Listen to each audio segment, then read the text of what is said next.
Bonjour tout le monde. Bienvenue à cette séance du 4 mai du Conseil municipal. Il y a eu, la séance est ouverte, on est à l'adoption de l'ordre du jour. Il y a eu des modifications à l'ordre du jour depuis celui qui a été affiché sur le site vendredi dernier. Les choses ont bougé un petit peu. Donc, je vais passer à travers l'ordre du jour avec les modifications telles qu'elles sont maintenant. Celui qui est projeté à l'écran, c'est le bon ordre du jour. Donc, point 1, ouverture de la séance. Point 2, adoption de l'ordre du jour. Point 3, greffe. 3.1, adoption du procès-verbal de la séance ordinaire du 13 avril. 3.2, motion de remerciement. 3.3, résolution pour le protocole d'entente de partage des frais d'entretien des terrains de soccer, dit en une seule respiration. 2 points donc qui se rajoutent, 3.4 puis 3.5, deux avis de motion pour le règlement 481 puis un pour le règlement 482. Donc ça, c'était pas à l'ordre du jour là, de ce qu'on a mis sur le site web vendredi. Le point 4.1, dans la gestion contractuelle, résolution achat des fleurs, on va le supprimer parce qu'on n'a pas les montants finalement. Ça va aller au Conseil de juin avant qu'on puisse approuver ce montant-là. Point 5, ressources financières, ça va être notre gros morceau ce soir. Rapport des dépenses encourues. On vous dépose le rapport financier du vérificateur pour l'exercice terminé au 31 décembre. Une résolution d'appropriation dans le surplus non affecté. Puis initialement, il y avait le mot de la mairesse, mais on a appris depuis qu'en réalité, le mot de la mairesse, normalement, il se fait un mois après le dépôt des états financiers vérifiés. Ça vous permet, vous, d'en prendre connaissance puis d'arriver préparé à la prochaine séance pour cette présentation-là. Puis nous, bien, ça nous permet aussi de finir de l'analyser parce que ça fait juste une semaine et demie qu'on l'a reçu. Donc, ce soir, on le dépose. Je vais vous présenter certains faits saillants parce que quand même, il y a des choses que je pense, si vous l'ouvrez pour le regarder, vont vous sauter aux yeux. Donc, c'est mieux qu'on les adresse ce soir. Mais vraiment, là, à la session prochaine, je vais faire le mot de la mairesse qui accompagne les états financiers. Donc, ça, c'était une erreur de notre part de le mettre ce soir. Service à la collectivité, suivi des comités citoyens. Il y a 2 points qui se rajoutent. Tirage de 2 paires de billets pour la conférence bénéfice de la Fondation Pause Bonheur, puis une résolution sur la contribution financière de la municipalité à l'Association des bénévoles de l'île d'Orléans, la BIO. Puis les points 7, 8, il n'y en a pas dans la gestion du territoire, ressources humaines, administration. Après ça, il va y avoir la période de questions puis la levée de la séance. Donc, est-ce que j'ai quelqu'un qui propose l'adoption de l'ordre du jour? Madame Jaudoin. Alors, on peut se lancer. Adoption du procès-verbal, comme d'habitude, je ne vous le lis pas dans le détail parce que ça serait un peu long, mais est-ce que j'ai quelqu'un qui propose l'adoption du procès-verbal? Parfait, Martin propose l'adoption du procès-verbal de la séance ordinaire du 13 avril. Motion de remerciement. On voulait déposer officiellement un remerciement à tous les propriétaires, en fait, qui acceptent que la piste de ski de fond passe sur leur terrain. C'est très apprécié. Là, vous le savez, ça passe sur des terrains privés qui appartiennent à des propriétaires ou à des entreprises qui acceptent chaque année que la piste de ski de fond circule sur leur terrain. Donc, on trouvait ça important cette année encore de les remercier pour ça. On remercie aussi le bunker qui a permis que la piste s'étendre jusque chez eux. Puis, encore une fois, on l'a remercié, mais il a fait tellement un bon travail, on ne peut pas s'empêcher de le remercier encore, Sébastien Lavoie, qui a fait l'entretien des pistes cette année. Donc, on voulait remercier toutes... Ça a été extraordinaire. Oui, applaudissons. Donc, motion de remerciement pour tous ces propriétaires, puis pour le travail de M. Sébastien Lavoie. Résolution, protocole d'entente de partage des frais d'entretien des terrains de soccer. C'est assez simple. En fait, sur Sainte-Pétronie, on n'a pas de terrain de soccer, mais il y a des terrains de soccer qui sont utilisés. Il y a une alliance entre différentes municipalités pour que les personnes des municipalités puissent utiliser les terrains de soccer les uns des autres. Puis, en échange de ça, bien, on partage une certaine portion des frais d'entretien. Donc, ça serait une résolution pour verser le 748 $ qui correspond à notre portion des frais d'entretien de terrain de soccer. Est-ce que j'ai quelqu'un qui propose? Madame Drapeau. Ensuite, 2 avis de motion. Donc, je vous le rappelle, vous commencez peut-être à trouver que je vous le répète à chaque fois, mais quand on modifie un règlement dans le cadre municipal, il faut d'abord dire vous donner un avis de motion qu'on va travailler un règlement, puis le règlement est adopté dans une séance suivante. Donc, aujourd'hui, on ne vous présente pas ces règlements-là, ils ne sont pas adoptés, ils vont être adoptés à la prochaine séance, mais on vous donne l'avis de motion. Donc, il y a 2 règlements qui s'en viennent. L'avis de motion, donc pour le règlement 481 portant sur la gestion contractuelle. Donc, on a déjà un règlement sur la gestion contractuelle, mais il y a des lois qui ont changé là, au niveau provincial. Puis chaque municipalité a modifié son règlement sur la gestion contractuelle pour inclure ces modifications-là. J'oublie toujours l'avis de motion. Est-ce que j'ai besoin de quelqu'un qui le dépose? Donc, est-ce que j'ai quelqu'un qui dépose? Parfait, M. Boivin. Puis le deuxième règlement pour lequel on vous dépose un avis de motion, c'est sur l'occupation et l'entretien des bâtiments. Donc, je pense que le titre est assez explicite. Donc, c'est sur l'entretien des bâtiments. Minimalement, il faut traiter de ceux qui sont couverts en zone patrimoniale. Donc, dans notre cas, c'est presque tous nos bâtiments. Donc, ça va être important là, comme règlement. Donc, ça aussi, c'est une obligation qu'on a de se doter de ce règlement-là. Est-ce que j'ai quelqu'un qui dépose l'avis de motion? Monsieur Savard. Point 4, on l'a enlevé. Point 5, rapport des dépenses encourues. Donc, encore une fois, c'est un dépôt. On vous le fait à tous les mois. C'est les dépenses qu'il y a eu ce mois-ci. Donc, M. Nunez va nous les projeter à l'écran, puis je vais lui laisser la parole pour vous expliquer, grosso modo, ces dépenses. Donc, on a un total de 65 124,35 pour le mois d'avril. Donc, ce qu'on a d'abord, le service rendu avec la MRC, donc la Communauté métropolitaine de Québec. Donc, c'est un montant ici, facture pour la tenue à jour, un montant de 22 137,91. On a encore une fois ventilé les principales dépenses. Si vous avez des questions, n'hésitez pas à nous contacter par courriel ou quoi que ce soit. On est très transparent sur l'ensemble, mais la décision qui a été prise, c'est de ventiler les plus grandes dépenses. Ensuite, on a hygiène du milieu et aménagement pour un montant ici de 4 200,89 $. Donc, facture payée pour les vidanges de fosses donc supplémentaires et refacturées aux citoyens concernés. Ensuite, on a ici un montant de activités sportives, loisirs et culture, 6 181 et 39. Donc, pour le dernier paiement de l'entretien de la piste de ski de fond. Frais, donc, pour les activités de la semaine de relâche et achat, donc, pour les livres à la bibliothèque. On a ici un montant de 598,67 dont et commandites Croix-Rouge et Club de golf Orléans. Donc, ça résume essentiellement les principales dépenses pour le mois en cours pour un total de 65 124,35 $. On a aussi la masse salariale qui avait été demandée. La masse salariale correspond à l'ensemble, donc élus et employés, avec tous les bénéfices marginaux et ce que ça comprend globalement pour les employés et les élus. Donc, c'est l'ensemble de la masse salariale. Ce n'est pas exclusivement le personnel administratif. Voilà, Mme la mairesse. Parfait. Donc, si vous avez des questions là-dessus en période de questions, il n'y aura pas de problème. Passons maintenant au point dépôt du rapport financier du vérificateur pour l'exercice terminé au 31 décembre. On va faire officiellement le dépôt. Puis après ça, je vais vous expliquer un petit peu qu'est-ce que c'est exactement tout ça, puis où est-ce qu'on s'enligne. Donc, est-ce que j'ai quelqu'un qui dépose les états financiers? Nico. Parfait. Donc, qu'est-ce que c'est ça? Je vous dis un petit mot. Comme je vous disais d'entrée de jeu, là, le gros de l'analyse va vous être présenté le mois prochain quand on va avoir eu le temps de passer à travers. Vous allez avoir eu le temps de passer à travers. Vous allez pouvoir élaborer vos questions. Mais il y a quand même des choses préliminaires qui nous apparaissaient importantes de vous mentionner ce soir. Donc, on peut passer à la diapo suivante. Qu'est-ce que c'est les états financiers vérifiés? OK? Donc, dans le fond, tout au long de l'année, là, on fait de la tenue de livre comptable. Quand on a nos dépenses, nos revenus, on inscrit toutes ces choses-là, on fait des prévisions budgétaires. Puis à la fin de chaque année, les municipalités doivent se faire auditer par un acteur externe. Dans notre cas, c'est la firme Mallette.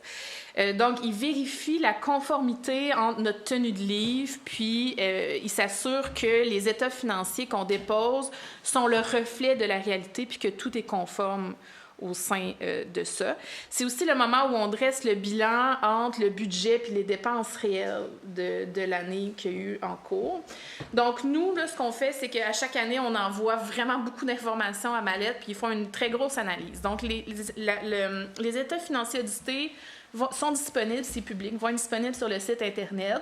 C'est le 50 pages le moins léger que vous allez avoir à lire ce mois-ci, mais tout y est. Ce qu'on va faire la prochaine fois, c'est faire ressortir les faits saillants de tout ça.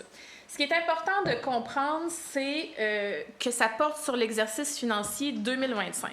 Donc, en première année électorale, c'est un exercice un petit peu étrange à faire parce qu'en réalité, on a commencé, nous, en novembre 2025, mais là, on vous présente les états financiers audités pour l'année qui précède. Fait qu'il faut comprendre que des fois, c'est pour ça qu'il faut faire un petit travail de mineur pour aller comprendre puis déterrer les choses. Donc, c'est toujours pour l'état financier, pour les états financiers antérieurs. Donc là, ce qu'on vous présente, c'est l'audit financier 2025 et non pas celui de l'année qui est en cours. Puis l'année prochaine, bien, on va vous présenter l'année qui est actuellement en cours. Donc, je ne vous présente pas tous les audits, l'audit financier, parce que je ne vous ferai pas ça. Ce que je vais vous faire, c'est, Mallette nous a fait ressortir les principales différences, si on veut, entre ce qui a été budgété et ce qui a été réalisé. Puis c'est ce qu'on va vous présenter ce soir, ces différences-là. Donc, les écarts budgétaires favorables, c'est-à-dire l'argent qu'on a reçu ou l'argent qu'on a économisé, qu'on ne s'attendait pas à recevoir ou à économiser. Donc, ça, c'est ce qui nous amène du côté du plus.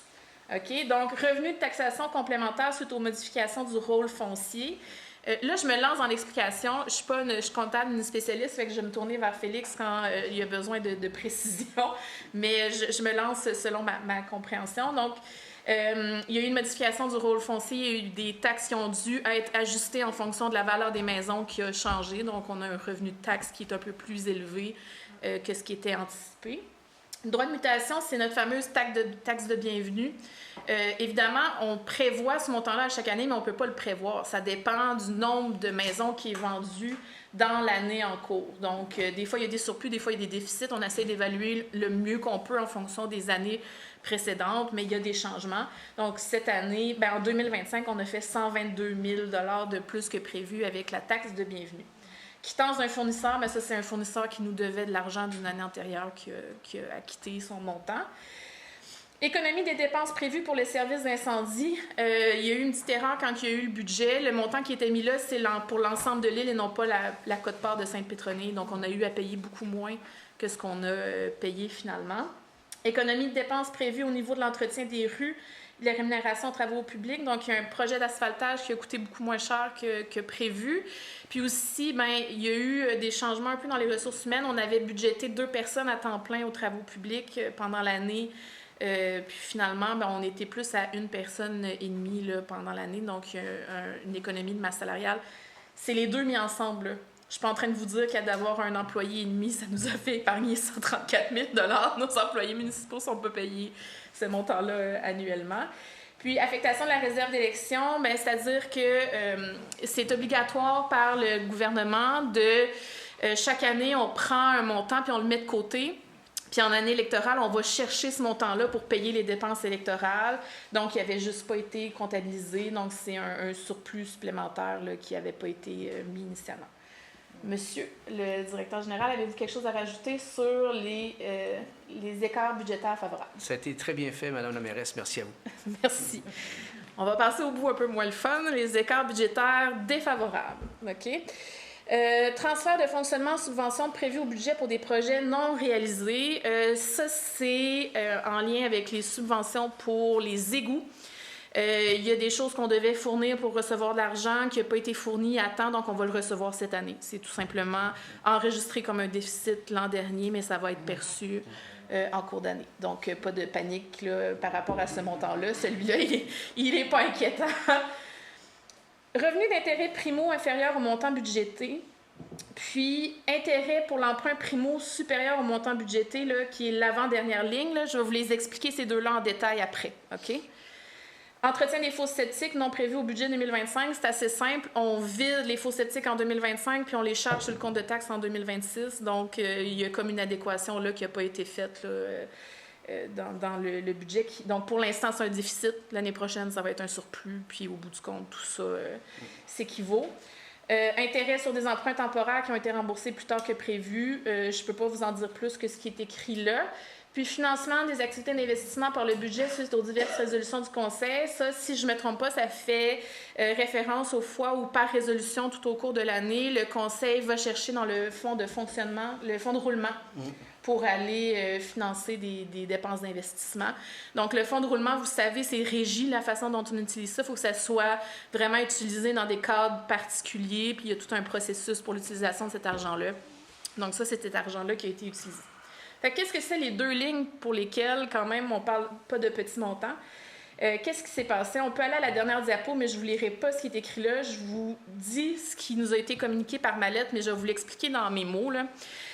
Dans le fond, quand on emprunte de l'argent pour les égouts, on a une subvention du gouvernement pour ce projet-là. Mais le gouvernement, là, il n'aime pas ça, lui, dire « je vous donne 5 millions ». Fait que ce qu'il fait, c'est qu'il dit « empruntez 5 millions, puis je vais vous rembourser l'argent au fur et à mesure que vous le payez pour votre prêt ». Fait que c'est censé qu'on emprunte de l'argent, puis il y a un taux d'intérêt, puis tout ça nous est remboursé par le gouvernement.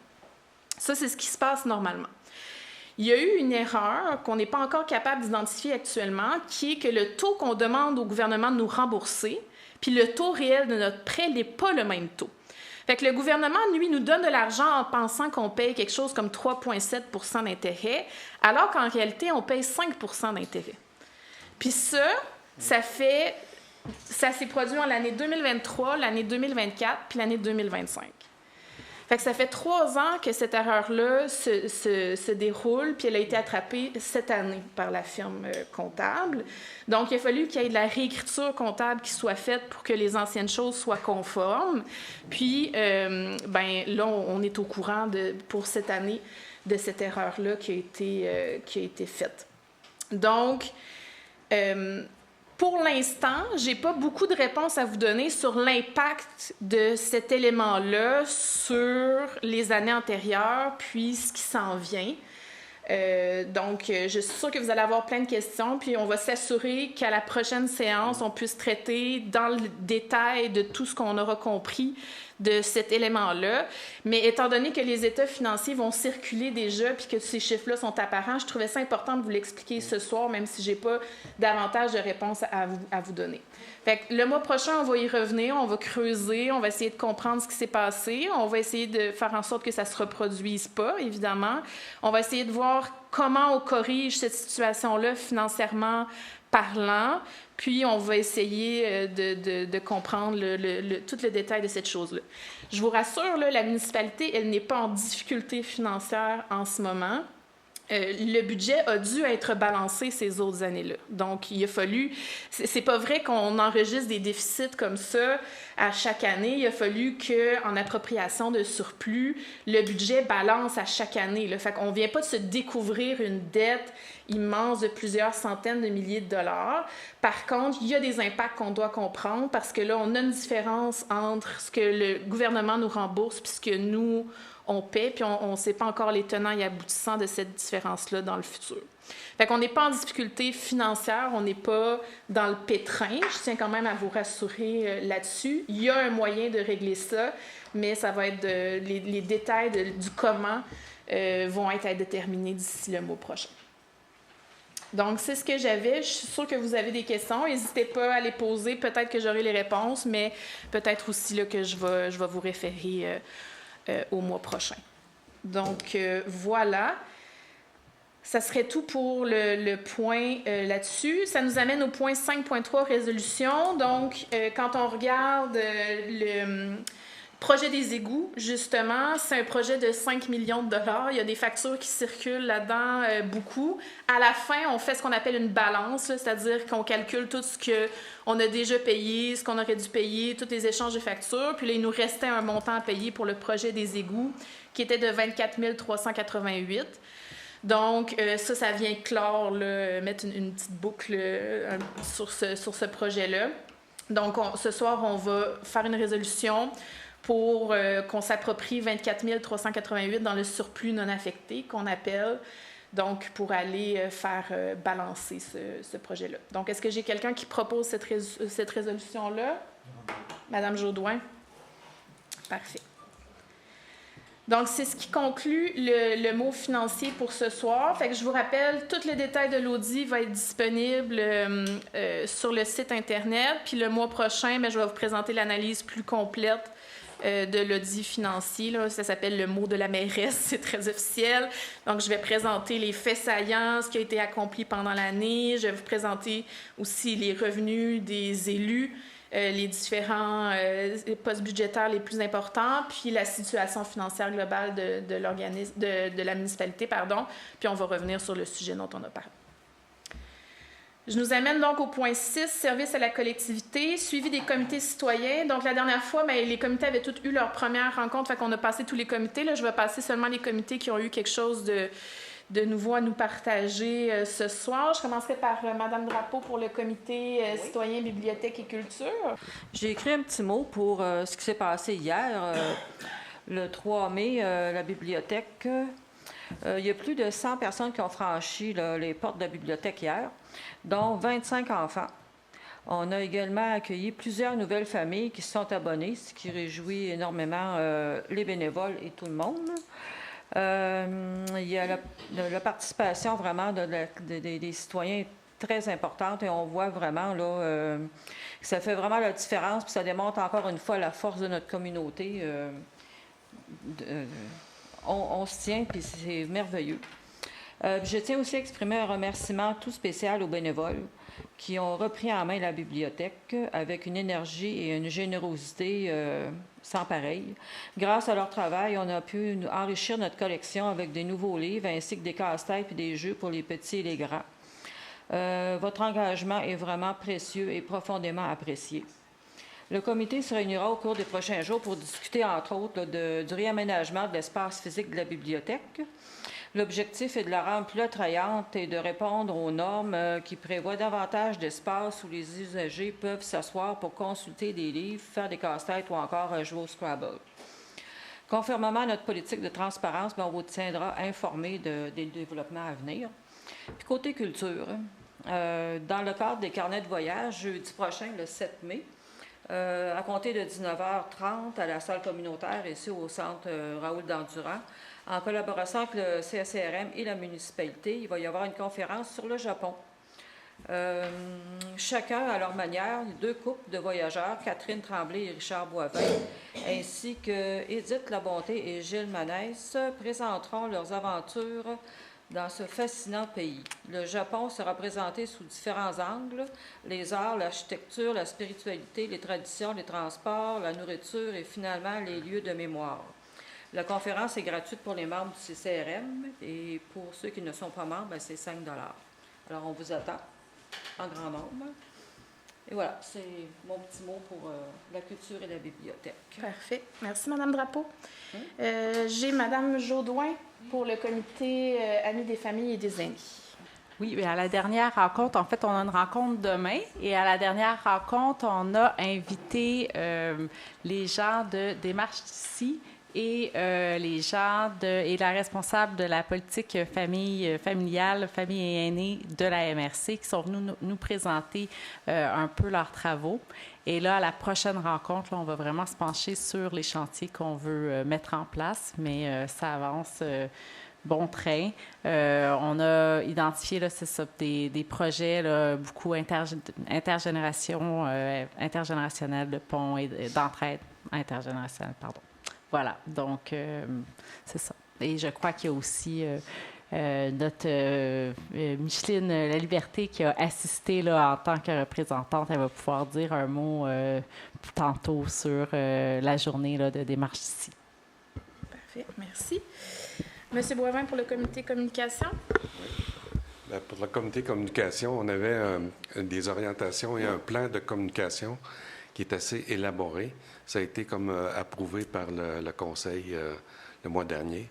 Donc, là, on peut comme procéder davantage, disons, à mettre en action la communication, les médias de communication, le mieux les encadrer.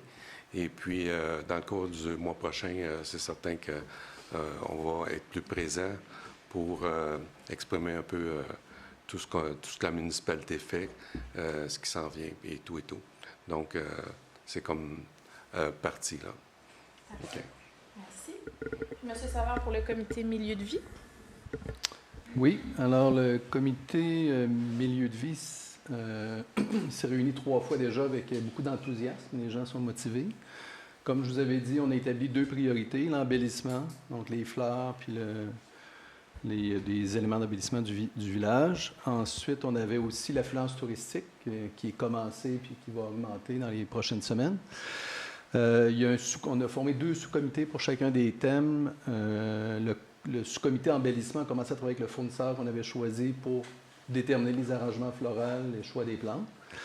Puis le sous-comité affluence touristique a déposé un rapport. Donc, ils ont étudié la situation avec les études qu'on avait déjà, évidemment les observations qu'ils ont faites, les commentaires des citoyens.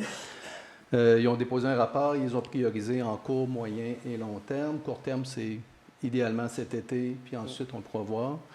Ils ont fait des recommandations aux élus, c'est la procédure habituelle, donc ils énoncent des recommandations. Ensuite, les élus, on a commencé à en discuter, puis selon les contraintes budgétaires, de ressources humaines, des besoins aussi. Donc, il y a des choix qui seront faits et des décisions. Il n'y a aucune décision prise jusqu'à maintenant. Les discussions ont commencé cette semaine. Parfait. Merci beaucoup. Je vois qu'il manque un point à l'ordre du jour qu'on aurait dû mettre, qui est la nomination des membres au CCU. Donc, je vais rajouter ça en point 6.1.1. Donc, normalement, aurait dû être à l'ordre du jour. Là, donc, vraiment, désolée pour cette erreur-là. Donc, je vous rappelle un petit peu ce que c'est le CCU. Ça s'appelle le Comité consultatif d'urbanisme. C'est un comité citoyen qui est un peu différent des autres parce que il est réglementé par une loi provinciale qui dit qu'il doit exister dans chacune des municipalités. Puis son mandat est très clairement défini. Fait que c'est pas seulement c'est pas un comité, par exemple, qui s'occupe de la question de l'urbanisme comme le ferait le comité milieu de vie. C'est un comité qui a le mandat, par exemple, de regarder les demandes de dérogation mineures par rapport à certains permis, de se pencher sur des règlements d'urbanisme. Donc, c'est un mandat qui est extrêmement précis. On a 4 personnes dans ce comité-là. Donc, actuellement, la façon dont c'était fait, les 4 personnes tombaient en élection la même année. Donc, c'est des contrats, des mandats de 2 ans. Donc, là, tous les mandats, ce serait fini normalement. On trouvait ça un petit peu étrange que ça se fasse de cette façon-là. Donc, on a décidé de décaler. Donc, en fait, il y a 2 membres du CCU que le mandat va être renouvelé pour 1 an. Qui sont donc déjà membres du CCU, puis que ça va se poursuivre. Puis 2 personnes qui vont être nommées ce soir, qui vont joindre le CCU pour un mandat de 2 ans. Puis comme ça, à partir de maintenant, ben les mandats vont être renouvelés en décalé. Donc, monsieur le directeur général, pouvez-vous nous dire le nom des 2 personnes qui poursuivent leur mandat de 1 an? Donc, on va le mettre au 7.1, Madame la mairesse, puisque c'est gestion du territoire. Oh, OK. Mais c'est correct, on le fait quand même, ça ne change rien. Donc, on parle de Madame Blouin, qui continue, et Mme Guérard. Parfait. Donc, on avait 2 postes ouverts. Donc, on a ouvert les candidatures. Puis, conformément à ça, le conseil a donc choisi de nommer 2 personnes. C'est, si je ne me trompe pas, M. François Courville et M. François Martin, qui sont les 2 personnes qui vont rejoindre le CCU pour combler donc le CCU à 4 personnes. Est-ce que j'ai besoin d'un proposeur pour ça? Est-ce que j'ai quelqu'un qui propose la nomination au CCU? Monsieur Harvey. Merci.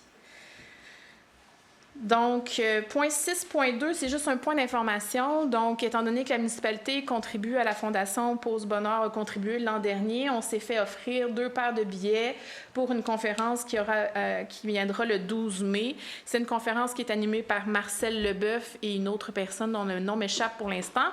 Mais c'est pour vous dire que donc on a 2 paires de billets qu'on va pouvoir faire tirer pour cette soirée bénéfice-là.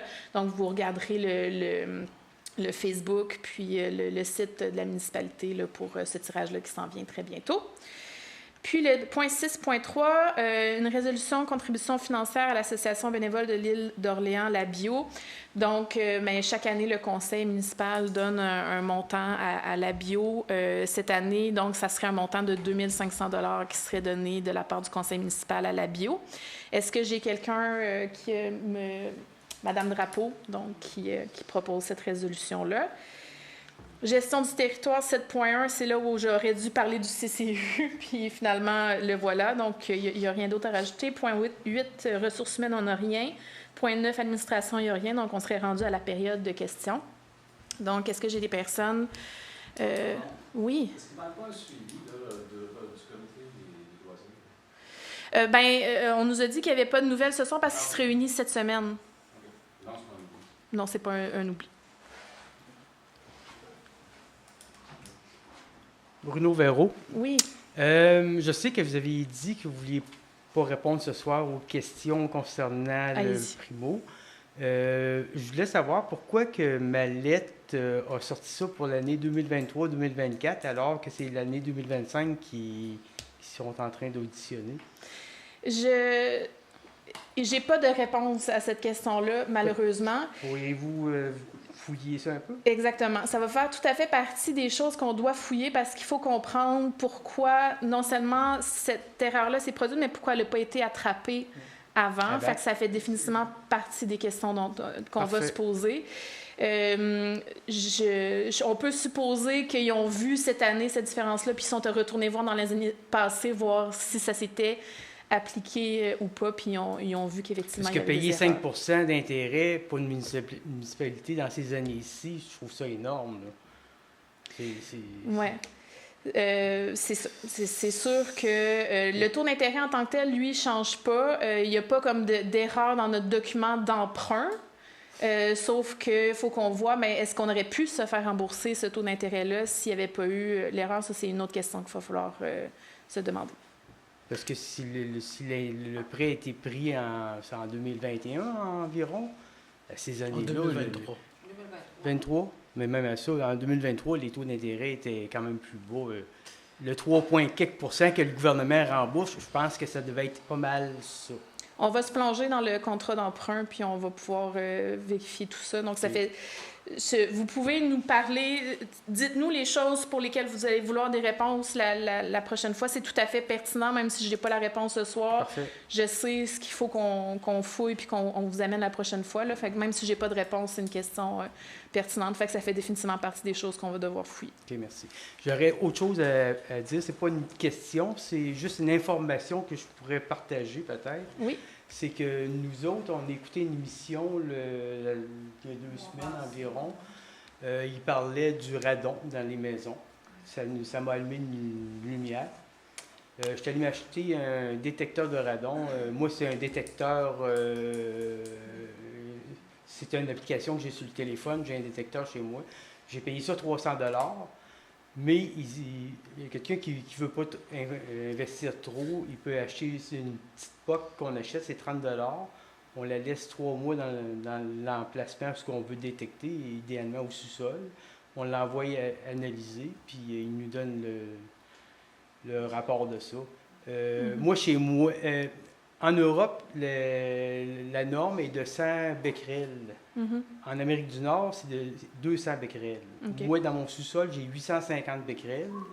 Puis à mon rez-de-chaussée, j'ai 400 quelques becquerels. OK. Fait que je dépasse allègrement. C'est plus dangereux que la cigarette en passant. C'est cancérigène. Fait que moi, je vais prendre il y a des choses, des recours qu'on peut faire là, pour corriger ça, là. Ça se corrige, là. Mais il faut le savoir. Fait que, moi, en tout cas, prenez-le pas. Moi, ce que je vous recommanderais à la municipalité, peut-être, ça serait de tout simplement acheter un lot de POC et les fournir aux citoyens qui en veulent. Ce serait un beau cadeau à faire à la population, hein, pour ceux qui ont une inquiétude. Là. Parce que, en fait, toutes les maisons au monde sont à risque de n'avoir. OK. Parfait. Fait que, merci pour la suggestion. On va vous revenir. Là, je ne veux pas qu'on rentre dans les débats sur la dangerosité du radon, par contre. Vas-y, Stéphanie. Je veux dire, on pourrait avoir plusieurs à en reparler, mais le radon, en fait, moi, j'ai commencé il y a 20 ans en santé publique en étant la secrétaire scientifique du comité au radon quand ça commençait au Québec, là, donc pour le Québec. Puis Dans le fond, le radon, c'est vraiment plus lourd que l'air. Ça s'accumule dans les sous-sols quand c'est mal ventilé. Puis, on estimait à l'époque que 10 des cancers du poumon étaient associés au radon. C'est pas plus dangereux que la cigarette. C'est sur du long terme, c'est du 20 ans. Puis, on disait toujours de faire attention si jamais on vivait dans le sous-sol. Puis, il faut mesurer l'hiver parce que c'est pas ventilé. Mais s'il y a personne qui veut au sous-sol, si le taux est pas aberrant, donc il y a plusieurs... Stéphanie, c'est ça. On n'a pas... on porte notre chapeau de conseil. Ce soir, on n'a pas la légitimité de parler de la dangerosité du radon. Donc, je note la suggestion citoyenne, puis on va vous revenir avec ça une prochaine fois. Oui, allez-y. Bonsoir, Gaëtan de Sormel, trésorier de l'Association bénévole. Merci beaucoup de votre appui. Ce faisant, vous accompagnez de nombreux résidents de Sainte-Pétronille qui collaborent à la bio, soit en tant que collaborateurs, collaboratrices, donateurs, donatrices, bénévoles. La bio se porte bien. On a des nouveaux projets. Dans la dernière année, on a ajouté le service aux aidants, le support aux aidants naturels, qui est de plus en plus populaire. On fait ça en collaboration avec la Société Alzheimer. Alors, en écoutant Mme Drapeau tantôt, je réalise que le bénévolat se porte bien à Sainte-Pétronille. Cet après-midi, j'étais au terrain de golf. Il se donne des centaines d'heures de bénévolat là-bas aussi. Alors, je pense que c'est comme ça qu'on fait une communauté plus forte en s'entraidant. Alors, parfait. Merci encore. Merci à vous.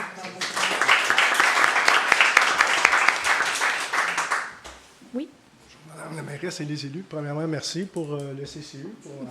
Merci à vous de votre implication. La candidature. Alors, je vous remercie tout le monde.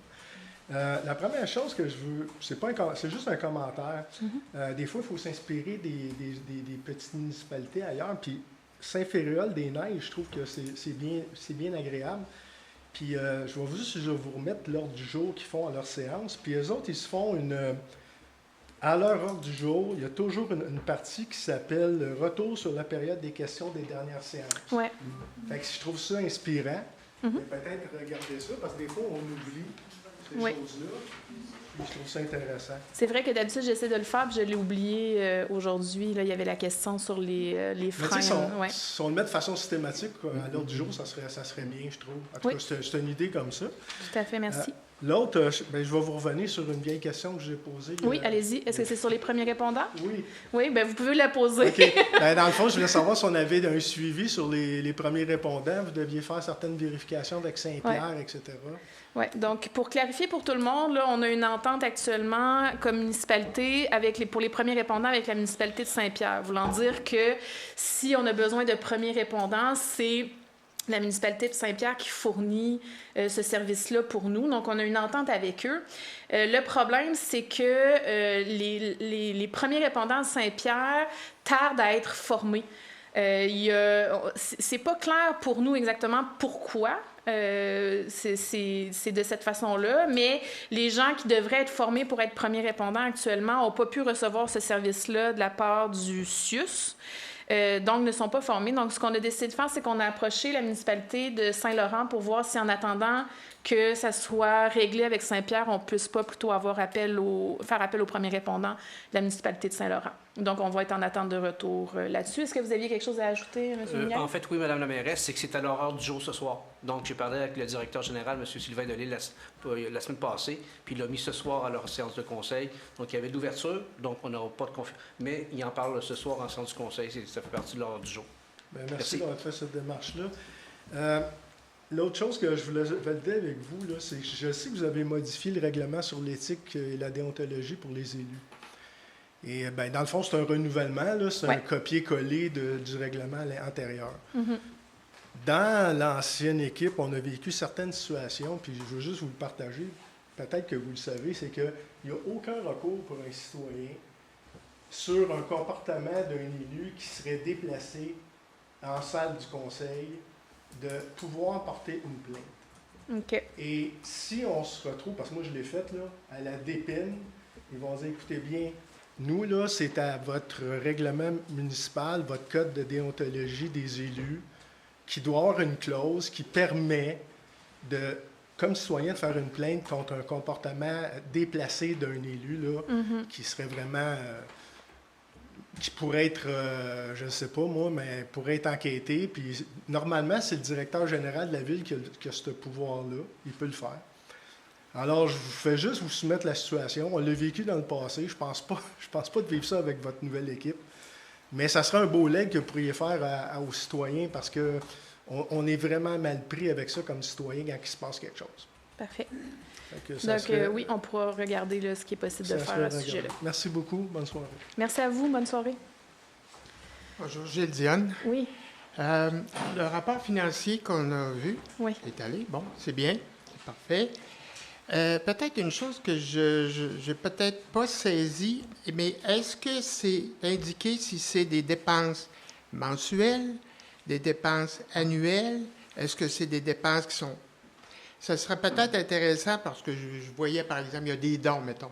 Bon, ben, des dons, j'imagine, c'est une fois par année. OK. Il y a d'autres dépenses qui surviennent à tous les mois. Mais c'est pas dit là-dessus. On a 2000 $. Bon, 2000 $, c'est-tu récurrent? S'il y avait un petit signe qui nous dise, entre autres, sur chaque item, si c'est peut-être annuel ou mensuel. Un exemple, par exemple, je voyais un don au golf de Sainte-Pétronille. Bon, c'est quoi le lien entre la municipalité et le golf? Ça serait probablement, que j'imagine, c'est une fois par année. Et pourquoi? Ça, ce serait la sous-question à mon commentaire. Parfait. Donc, juste pour clarifier la question ici, avant qu'on rentre dans la question de l'état financier audité, on vous a présenté les dépenses encourues. Donc, c'est nos dépenses mensuelles. Fait que ça serait... Donc, on sait déjà que c'est les dépenses qui ont été au courant du mois, mais ça serait de voir si c'est des dépenses qui sont récurrentes ou des dépenses qui sont ponctuelles, là, qu'on pourrait rajouter comme information. Concernant le golf, je vais laisser la parole à M. le directeur général. Merci, Mme la mairesse. Et donc, à votre question, c'est un don qui correspond à une visibilité. Fait que ça permet à la municipalité d'avoir un espace de visibilité. Tout simplement, donc, de présenter Sainte-Pétronille, municipalité de Sainte-Pétronille. Fait que oui, c'est un don, vous avez raison, mais c'est ponctuel, d'une part. C'est pas 100 $ par mois, c'est une fois 100 $. Et ça permet à la municipalité, comme les années passées, parce que c'est quelque chose qui a déjà été fait dans le passé pour votre information, donc c'est pas une décision exclusive à 2026, ça permettait d'avoir un encart de la municipalité. Donc, on a reconduit une décision qui avait été faite dans le passé pour continuer à contribuer au golf et en ayant une visibilité. Voilà. Et de combien? Parce qu'il y avait deux choses dans le libellé. Il y avait le golf, il y avait autre chose qui n'a pas rapport. Oui, la Croix-Rouge, là, mais on parle de 100 $ pour le golf. Parfait. Merci. Violette Goulet, bonjour. Bonjour. Je voudrais juste une explication. Oui. Le comité de communication, quand on fait partie d'un autre comité, moi je fais partie de la Biblio aussi, puis du CCRM, quand on veut, comme là il s'en vient la conférence sur le Japon. Si je veux que la municipalité envoie une note Facebook ou quoi même, est-ce que je passe par les communications ou que je passe par mon comité de la culture qui fait la demande ou je ne sais pas à qui m'adresser quand on veut faire une publicité? Dans le fond, pour l'instant, le comité communication, il est beaucoup dans la planification de ce que va être ce processus-là. Fait que dans le fond, la réponse va être sûrement amenée à changer dans les prochaines semaines au fur et à mesure que les éléments que le comité communication essaie de créer vont être mis en place. Pour l'instant, dans le doute, vous pouvez demander à votre responsable de comité de s'adresser au directeur général de la municipalité. Parce que c'est pas à moi d'appeler directement Claude et lui demander de publiciser l'affaire. Il doit avoir un cheminement. Là, hein. C'est ça. Normalement, vous avez un responsable de comité, oui. Fait qu'il peut contacter directement ou elle peut contacter directement M. Nunez pour dire qu'on aurait quelque chose à publiciser, puis il va s'occuper de ça. Ça serait, si je peux éclaircir ça, il avait été convenu qu'on va faire le tour de chaque comité, on va vous demander un représentant communication par comité, que vous fassiez remonter l'information. On va avoir une adresse courriel dédiée. Et puis, à chaque fois que vous aurez quelque chose à publier, mais il sera fort possible que dans votre cas, il y ait un bypass, là, parce que dans le fond, Vous êtes déjà organisé comme au niveau des communications, c'est ça ce qu'on avait dit, Maurice. Alors, vous êtes déjà... maintenant, quand il s'agit d'une demande auprès de la municipalité qui engage des coûts, ben là, ça ne relève plus du comité de communication. On va peut-être pouvoir régler ça hors micro, là, le détail de ça, mais pour l'instant, dans la façon dont ça existe en ce moment, vu qu'il n'existe pas encore les représentants communication ni les adresses, vous pouvez là, demander à votre représentant de comité de communiquer. Monsieur Nunez. Pour lui demander d'envoyer oui. sur la... OK, ça marche. Là, je me demande une question. Oui. Je sais que vous êtes représentant aussi sur la MRC. Le CCAU, y est-tu à la MRC aussi, ou il est juste local? Je trouve que l'entrée de l'île, ça fait 50 ans que je reste à l'île, 50 ans que l'entrée de l'île est dégueulasse. Ouais. Et là, on a les travaux sur le pont, c'est sûr, mais en haut, là, tout chez Godbout, là, avec sa ferme, puis ceci, puis ça, tout s'écrase. Je me dis... Comment ça, dans 50 ans, il n'y a personne qui a eu assez de pouvoir dans toutes les structures pour améliorer cette entrée de l'île? On est supposé être le joyau patrimonial de l'Amérique, puis on rentre, c'est dégueulasse. Même l'annonce en bas, là, avec le petit dessin rond comme ça, là, elle n'a plus de couleur. Elle est rendue grise comme son poteau. Je veux dire, comment ça, il n'y a rien qui se fait là-dessus? C'est une très bonne question. Donc, la façon dont ça fonctionne, c'est qu'effectivement, à la MRC, il y a un comité qu'on appelle le comité entrée de l'île. Traditionnellement, c'est le maire de Saint-Pierre, puis la maire, dans ce cas-ci, la mairesse pour la première fois de Sainte-Pétronille. Donc, avant ça, les maires. Donc, qui s'occupent du comité entrée de l'île. Ce que je peux vous dire pour l'instant, c'est que ce comité-là ne s'est pas rencontré encore depuis que moi je suis en mandat pour autre chose que la réflexion qu'on appelle le projet signature. Le projet signature, c'est une enveloppe gouvernementale, c'est pour l'amélioration du kiosque d'information touristique. C'est le moins pire de toute la gang. C'est ça. Donc, je le sais qu'il y a des dossiers qui traînent depuis longtemps. Je connais pas encore c'est quoi les obstacles pour vous avez le propriétaire qui est une tête dure, hein? Moi, je peux pas dire ces choses-là vous comme pouvez pas le dire, non. Donc, je sais que pour l'instant, on a eu des rencontres sur le projet signature. J'imagine que le comité entrée de l'île devrait se réunir sous peu. Puis là, je pourrais vous... C'est comme s'il manque de pouvoir à quelque part, je ne sais pas. Mais en tout cas, je passais cette semaine, peut-être parce qu'il n'y a pas de feuilles, il n'y a pas de végétation, là, puis je me disais... C'est au pire, hein? Quand tu rentres comme touriste, là, ou comme même visiteur, là, pour la famille, c'était frais. Bon, c'était mon... Parfait.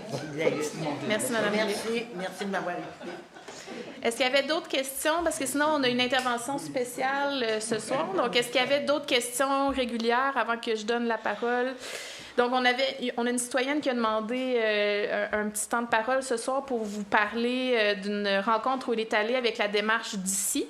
Donc, je laisse la parole à Micheline. Oui, alors Micheline, moi, ça s'inscrit en fait dans un élan du cœur. C'est un peu dans la foulée aussi du bénévolat dont a parlé Denise et Gaëtan. Je suis allée à une rencontre le 23 avril dernier de l'organisme qui s'appelle Démarche Ici. Pour info, Démarche Ici, c'est des initiatives pour la collectivité de l'île d'Orléans. Donc, c'est un organisme qui a été mis sur pied en partenariat, initié, à ce que j'en ai compris, par la bio. Et puis, si j'en fais un petit rapport ce soir, c'est parce que je ne serai pas ici en juin, mais j'avais prévu faire un rapport plus détaillé au comité famille aînée demain, parce que j'étais là un peu comme représentante des familles aînées et des aînés, surtout, mettons. Alors, donc, j'ai été vraiment étonnée de tout ce qui a été fait depuis 4 ans par cet organisme-là et qu'on en est peu informé. D'ailleurs, ça fait partie d'une campagne, ils ont mandaté une entreprise qui s'appelle, je l'ai noté tantôt, mais je vous le dirai plus tard. C'est une entreprise qui a élaboré un plan de communication qui va faire en sorte qu'on va les connaître mieux, on va savoir mieux quels sont les services qu'ils offrent. Alors, eux, ce qu'ils ont fait en arrivant, il y a 4 ans, en 21, 22, ils ont regardé ce qui se faisait comme initiative locale. Et entre autres, ils ont entendu parler du glanage. On sait ce que c'est, le glanage. Alors, ça se faisait à une petite échelle. Et puis, ce qu'ils ont fait, ils ont engagé une ressource pour aller voir tous les producteurs qui seraient intéressés à ce qu'il se fasse du glanage chez eux. Alors, je vais vous donner des chiffres. C'est tellement intéressant. Moi, j'ai été étonnée. En 2025, il s'est récolté 17 322 kilos de légumes et de fruits. Ça, c'est 17 tonnes. Ça serait évalué à 67 000 $ en valeur marchande qui serait resté dans le champ. Mm-hmm. Alors, qu'est-ce qu'ils ont fait avec ça? Ça, c'était chez 18 producteurs. Ça a été fait à l'intérieur de 1280 heures de bénévolat. Qu'est-ce qu'ils ont fait? C'est qu'ils ont récolté. Il y en a un tiers qui va aux glaneurs, il y en a un tiers qui reste aux producteurs, et il y en a un tiers qui est redonné à la communauté ou à des organismes. Alors, il y a 17 organismes qui ont bénéficié de ce glanage-là. Il y a eu des ateliers de conditionnement parce qu'il fallait laver les légumes, les portionner, les congeler, des ateliers de transformation. Il y a eu des partenaires importants. Je trouve ça extraordinaire qu'on sache ça. Je trouvais que ça valait la peine qu'on en parle. Entre autres, le club de motoneige a prêté ses cuisines qui n'utilisent pas l'automne puis l'été pour faire la transformation. Il y a Sucrerie Blouin aussi qui a beaucoup contribué et, dans leur cuisine. Pardon. Et le CHSLD aussi, où il y a eu... ouais, j'aimerais ça un petit verre d'eau, si tu voudrais. Merci. Alors, c'est comme un petit rapport que j'aimerais vous faire. Et puis, suite à ça, il y a eu un compte-rendu d'une initiative qui a eu lieu en Montérégie-Ouest. C'est que c'est plusieurs MRC de la Montérégie qui se sont penchés sur la sécurité alimentaire. Alors, c'est une initiative intéressante qui pourrait s'en venir à l'île. Il y en a la bio. Hein? Il y en a la bio. De quoi, non? Du glanage. Oui, c'est ça. Ça fait partie, en fait, la bio est partie intégrante de toute cette démarche-là. Ce qui s'est fait en Montérégie, c'est que ils ont coordonné entre producteurs, glaneurs, et ils ont aussi acheté des fruits et légumes des producteurs, et ils ont installé des frigos, comment on appelle ça? Des frigos libre-service. Ouais. Mais c'est pas tout à fait comme libre partage comme ça, c'est libre-service, c'est-à-dire qu'il y a un coût. Les bénéficiaires reçoivent une carte et ils paient en fonction de leurs revenus ou de ce qu'ils sont capables de... Alors, c'est quelque chose de très intéressant et on a eu un atelier par après en se disant, bon, est-ce qu'on pourrait instaurer ça ici? Comment on procéderait? Quels seraient les partenaires? Un des autres chantiers, ils ont 3 chantiers principaux à démarche ici. Il y a la sécurité alimentaire, il y a aussi l'intégration sociale. Ils se sont penchés beaucoup sur l'intégration des jeunes. Alors ça, c'est peut-être un sujet qui va beaucoup intéresser le comité famille aînée parce que la firme de communication va présenter incessamment un plan d'action, comment rejoindre et mobiliser les ados. Et puis finalement, le dernier chantier, c'est sur la mobilité durable. Donc les déplacements, faciliter les déplacements sur l'île. Évidemment, avec les aînés, il y a une problématique là aussi. Il y a une démarche présentement une navette qui est proposée. En tout cas, il y a un sondage. Ceux qui voudraient prendre une navette pour aller faire l'épicerie. On se penche aussi sur, il se penche, je ne dis pas moi, là, mais sur comment on pourrait faciliter les déplacements pour les jeunes, pour les activités, pour On se préoccupe aussi des travailleurs temporaires et de ceux qui ont des horaires atypiques. Alors, tout ça, je trouvais que c'était digne de mention. C'est beaucoup de bénévolat aussi. Et Démarche ici bénéficie présentement d'une subvention de 100 000 $ par année de la Fondation Lucie André Chagnon. Et André Chagnon. Voilà, c'était ça.